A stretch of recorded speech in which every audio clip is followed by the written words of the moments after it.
S Mahendran 1990-ൽ ഹൈക്കോടതിയിലെ ജഡ്ജിയായിരുന്ന justice Paripoornan അയച്ച കത്ത് പൊതുതാൽപര്യ ഹർജിയായി കോടതി പരിഗണിച്ചതോടെയാണ് ശബരിമല സ്ത്രീ പ്രവേശനത്തിലെ നിയമ നടപടികൾ തുടങ്ങുന്നത്. 1991 ഏപ്രിൽ 5-ന് കോടതി 10-നും 50-നും ഇടയിൽ പ്രായമുള്ള സ്ത്രീകൾ ശബരിമലയിൽ ദർശനം നടത്തുന്നത് വിലക്കി.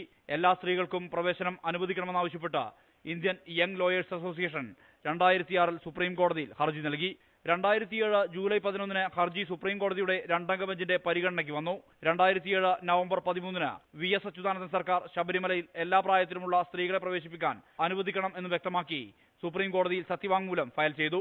8 വർഷങ്ങൾക്ക് ശേഷം 2016 ജനുവരി 11-ന് ശബരിമല സ്ത്രീ പ്രവേശന കേസ് സുപ്രീം കോടതിയുടെ പരിഗണനയ്ക്ക് വീണ്ടും വന്നു. 2016 ഫെബ്രുവരി 5-ന് ഉമ്മൻചാണ്ടി സർക്കാർ വിശ്വാസങ്ങളും ആചാരങ്ങളും മാനിക്കണമെന്നും സ്ത്രീ പ്രവേശനത്തിനുള്ള നിയന്ത്രണം തുടരണമെന്നും വ്യക്തമാക്കി പുതിയ സത്യവാങ്മൂലം നൽകി. ജസ്റ്റിസുമാരായ ദീപക് മിശ്രയും ഗോപാൽ ഗൌഡയും കുര്യൻ ജോസഫും വിശദമായ വാദം കേട്ടു തുടങ്ങി. പിന്നീട് ജസ്റ്റിസ് ഗോപാൽ ഗൌഡയും ജസ്റ്റിസ് കുര്യൻ ജോസഫും മാറി പകരം justice C Nagappan, justice R Bhanumathi എന്നിവർ ബെഞ്ചിൽ പുതുതായി വന്നു. സംസ്ഥാന സർക്കാരിന്റെ നിലപാട് എന്തെന്ന് കോടതി വീണ്ടും ആരാഞ്ഞു.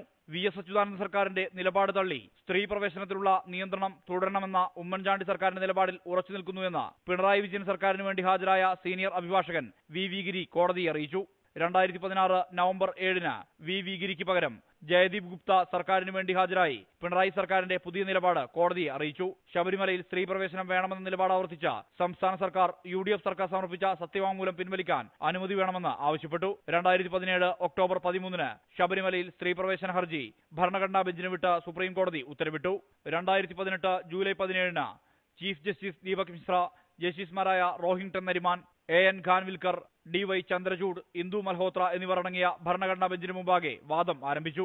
2018 സെപ്റ്റംബർ 28-ന് ശബരിമലയിൽ എല്ലാ പ്രായത്തിലുള്ള സ്ത്രീകൾക്കും പ്രവേശനം അനുവദിച്ചുകൊണ്ട് സുപ്രീം കോടതി ഭൂരിപക്ഷ വിധി പുറപ്പെടുവിച്ചു. ബെഞ്ചിലെ അംഗമായ ജസ്റ്റിസ് ഇന്ദു മൽഹോത്ര വിയോജിച്ച് പ്രത്യേകം വിധിയെഴുതി. പിന്നീട് ജസ്റ്റിസ് ദീപക് മിശ്ര വിരമിച്ചു. ഭരണഘടനാ ബെഞ്ച് പുതിയ ചീഫ് ജസ്റ്റിസ് രഞ്ജൻ ഗൊഗോയ് പുനഃസംഘടിപ്പിച്ചു.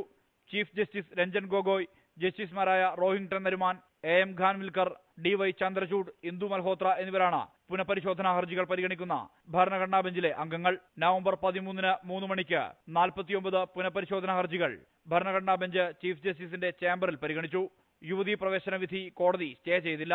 ഇന്ന് ശബരിമല വിധിയുമായി ബന്ധപ്പെട്ട് ഭരണഘടനാ ബെഞ്ച് പരിഗണിക്കുന്നത് 64 ഹർജികളാണ്.